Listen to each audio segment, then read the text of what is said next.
¿Qué tal, amigos de Vidas en Red y Facción Rebelde?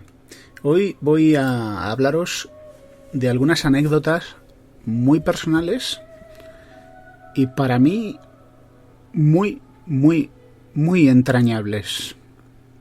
Son anécdotas que me han marcado y que han formado parte de mi vida y de mis experiencias como pastor evangélico.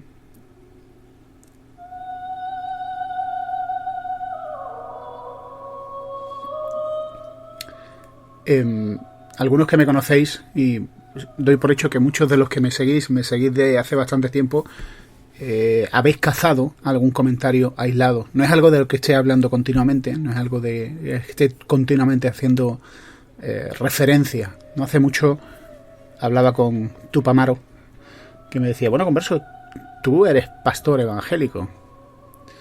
Y esto provoca primero sorpresa, ¿no? Porque, claro, me conocéis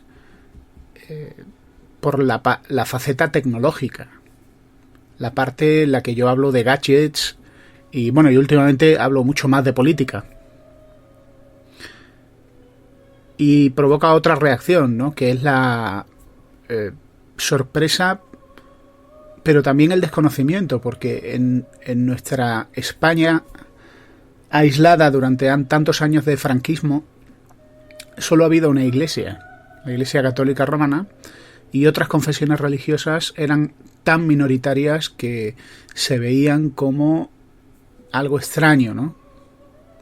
Llegó a España la transición y con ella llegaron muchas cosas. Llegaron sectas, pero también otras confesiones religiosas que habían sido clandestinas, pues pasaron a disfrutar de cierta libertad y a crecer notablemente. ¿Qué es lo que hace un pastor evangélico y qué es un pastor evangélico? Pues un pastor evangélico es el responsable de una comunidad. No es una persona en una posición de privilegio, sino más bien es una persona en una posición de servicio. Su responsabilidad es cuidar de otras personas. Y esto implica, en primer lugar, la enseñanza. Una parte importante del trabajo de un pastor es la enseñanza. ¿Y qué enseña? Pues enseña obviamente Biblia. Una enseñanza de tipo espiritual. También un cuidado que implica acompañar, aconsejar, escuchar.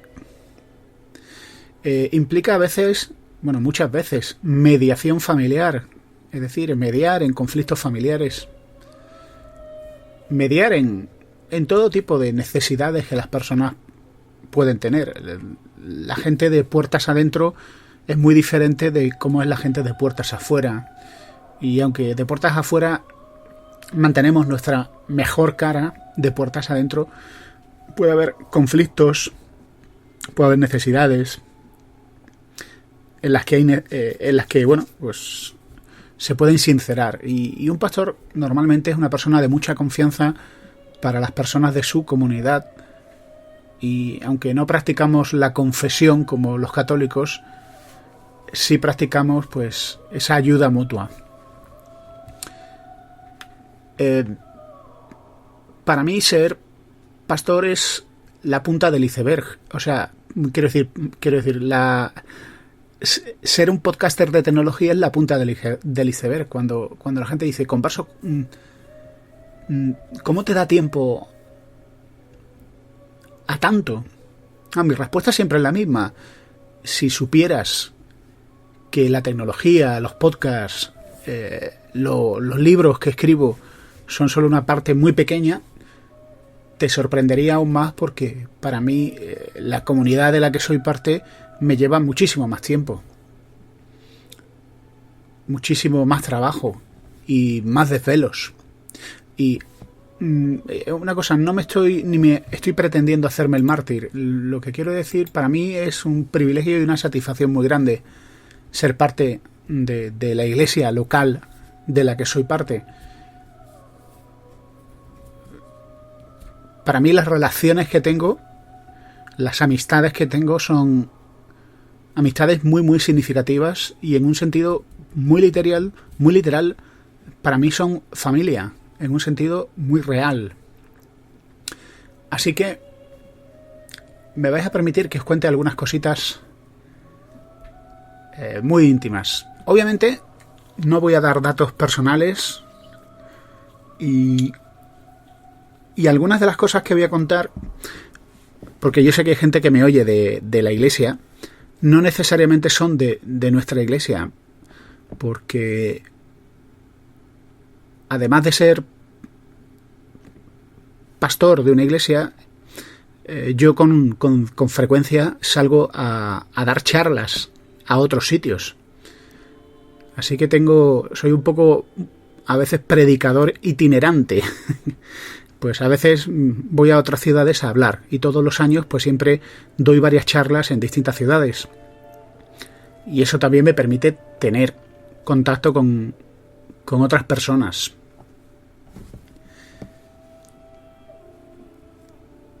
Y algunas historias que os voy a contar son desgarradoras, son parte de la realidad, igual que a veces cuando hablo de los hospitales, ¿no? Y de lo que ven en los hospitales, digo que esa es la realidad, ¿no? Por ejemplo, con esto del coronavirus, lo que vivimos en la calle no es lo mismo que están viviendo en los hospitales.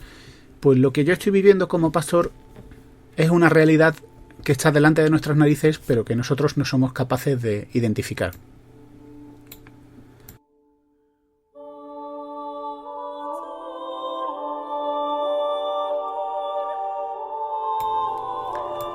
Hace bastantes años había estado predicando, dando una charla en una pequeña iglesia de la que era parte, y alguien me dijo: converso, porque así me llaman en mi iglesia, todos me llaman así, converso, de Vidas en Red. Me dijeron: converso, hay un chico que quiere hablar contigo. Bueno, no era un chico de la iglesia, era alguien que venía de fuera. Y yo sí había notado que alguien había llegado tarde y se había sentado el último. Un tipo joven, con un aspecto extraño. Vestía con ropa deportiva que le quedaba grande, pantalones que le quedaban grandes y una camiseta de los Lakers y una gorra. Y bueno, me acerqué a él y me dijo que quería hablar en privado. La historia que me contó ese joven me pareció una de las historias pues más tristes que he escuchado en mucho tiempo. Este chico era un Latin King, es decir, pertenecía a una banda, a una tribu urbana, como queráis llamarlo, aunque él era español. Y él me contó pues las distintas pruebas que tuvo que pasar para ser Latin King. Y aunque ahora estaba huyendo de los Latin Kings, no podía ocultar lo orgulloso que sentía por haber hecho las pruebas. Me contó una vez que unos nietas, que son una banda rival, le acorralaron en una tienda de chucherías y se tuvo que defender como podía, y lo agarraron entre varios y con una navaja en la frente le escribieron la letra ñ. Se levantó el flequillo para enseñarme la letra ñ, que tenía una cicatriz. Y aunque ahora estaba huyendo de los Latin, él se sentía orgulloso de pertenecer a esa banda. Hay una cosa que me ocurre cuando alguien me quiere contar un problema muy gordo. Y lo que me ocurre es que esa persona suele divagar. Es decir, no entra directamente a contarme el asunto que le preocupa, sino que empieza de manera errática a hablar de un tema, a hablar de otro, pero no termina centrándose. Lo mejor a veces, o bueno, lo mejor siempre es dejarle hablar para que aclare sus pensamientos y para que tome el valor de contarte lo que te quiere contar. Este chico escondía una historia terrible de abusos por parte del novio de su madre. Su madre había sido abandonada y el novio de su madre era un maltratador, era un tipo violento. Y golpeaba a su madre, golpeaba a su hermano pequeño y le golpeaba a él. Y un día, pues este chico, harto de la situación, se fue de casa con 13 años. Con 13 años. Con 13 años se fue a vivir a la calle. Y así fue como los Latin King lo adoptaron, le proporcionaron una familia que él no tenía y un refugio que él no tenía. Pero para él la historia terrible es que él lamentaba profundamente haber abandonado a su hermano y haberlo dejado a merced de aquel bruto insensible que maltrataba a su madre y a su hermano pequeño. Y aquello él no se lo podía perdonar. Para él aquello había sido una traición y echaba mucho de menos a su hermano. Quería volver a verlo, pero no era capaz de verlo. Sin embargo, el drama no era ese. El drama tenía otro nivel más profundo al que todavía no habíamos llegado.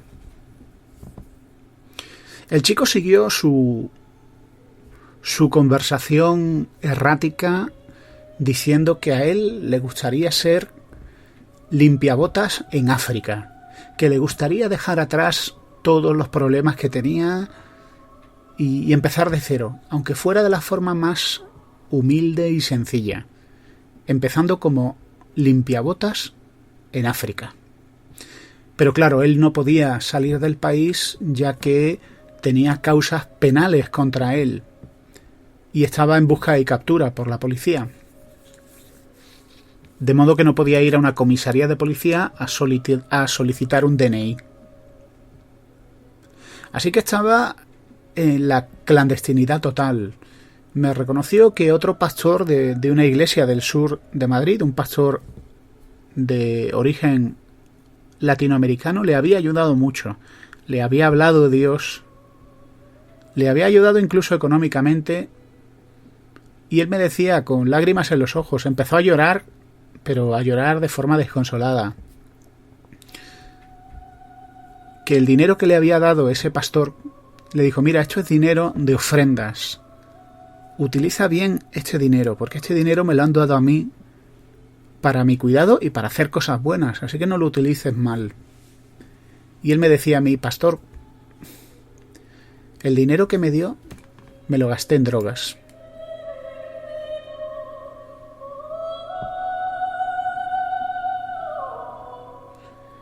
Así que el chico se estaba confesando, me estaba comentando todas las cosas que le atormentaban.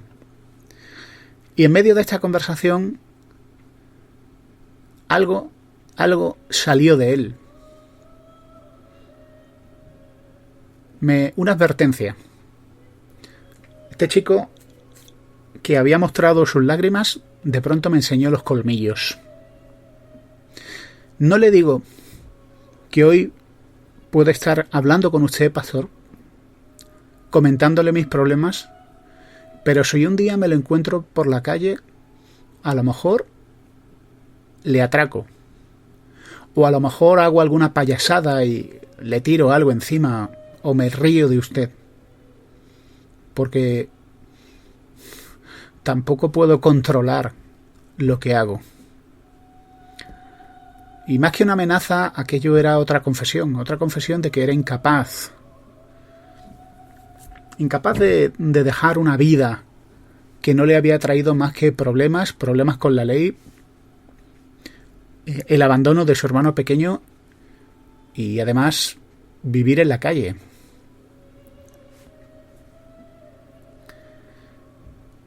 Pero había otro nivel más profundo.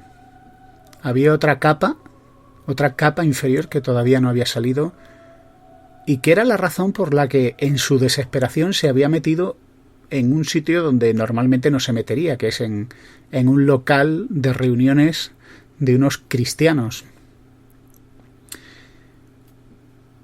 Aquellos que habían sido su familia, los Latin King, de los que se sentía tan orgulloso porque había recibido heridas, había memorizado los estatutos y las leyes de los Latin Kings y además con mucho orgullo él me las recitaba. Había llevado a cabo actos delictivos y pruebas de iniciación. Pues aquellos que eran sus hermanos los había traicionado.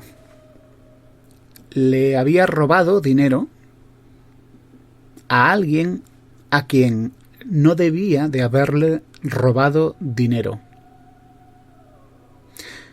Y aquellos que eran su familia ahora se habían vuelto sus cazadores. Y le estaban buscando y él no tenía ese dinero. ¿Dónde vivía? Pues estaba pasando las noches en un coche abandonado. Dentro del coche se metía y ahí se metía a dormir.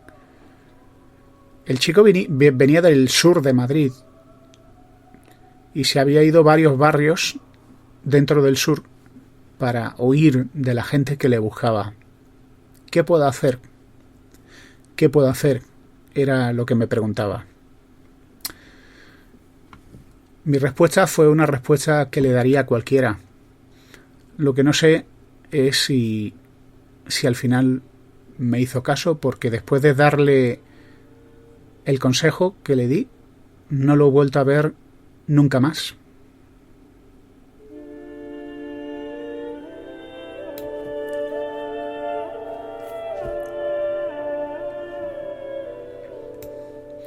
Lo que le dije sencillamente fue: mira, tú tienes dos relaciones que has roto. Has roto tu relación con Dios y esa relación la puedes recuperar ahora mismo. Solo tienes que dirigirte a Él y pedirle perdón. Hay otra relación que has roto, que es con la justicia, con la sociedad. Y esa relación también la puedes solucionar. Y tienes que pagar un precio grande. Y tienes que ir a una comisaría de policía y entregarte. Para las dos tienes que pagar un precio. Para Dios tienes que humillarte delante de Él, reconocer los errores y pedirle perdón. Y puedes tener la seguridad de que Dios te va a perdonar. Para la sociedad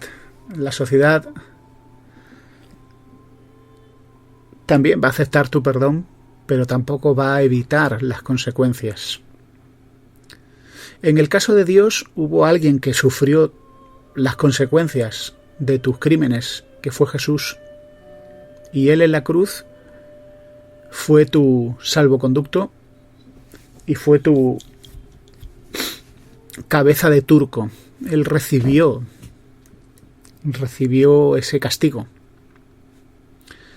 Y para la sociedad no tendrás a nadie más que a ti mismo para pagar las consecuencias y sufrir lo que te condenen de prisión, si es que te condenan a prisión.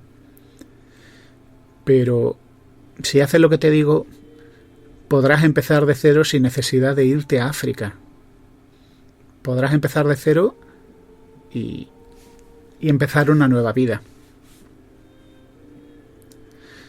El chico me escuchó, pude orar por él. El chico, la verdad que lloró y lloró. Se despidió de mí, me dio las gracias y de esto han pasado ya 15 años. Sin embargo, Todavía me acuerdo de él como si fuera hoy.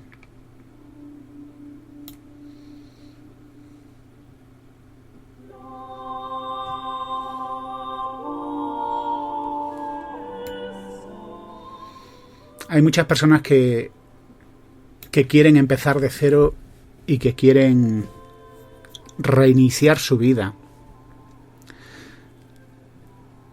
Y eso no es completamente posible, porque todas nuestras acciones tienen consecuencias. Sin embargo, delante de Dios sí es posible. Sí es posible tener una conciencia limpia y sí es posible empezar, no solo empezar de cero, sino empezar de cero con privilegios, aceptando el inmenso poder del perdón que Dios ofrece y aceptando sus condiciones. Podemos ser completamente lavados, perdonados, aceptados y sentirnos amados. Este es el gran mensaje del cristianismo.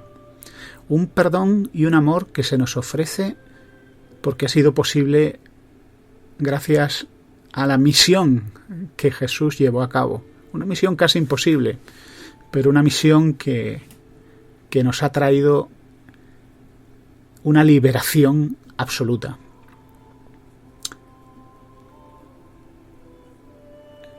Otro día os contaré alguna historia más, que son historias para mí preciosísimas y que hablan de la realidad oculta, pero la realidad que pasa delante de nosotros cada día. Os deseo un feliz viernes y hasta dentro de muy pronto.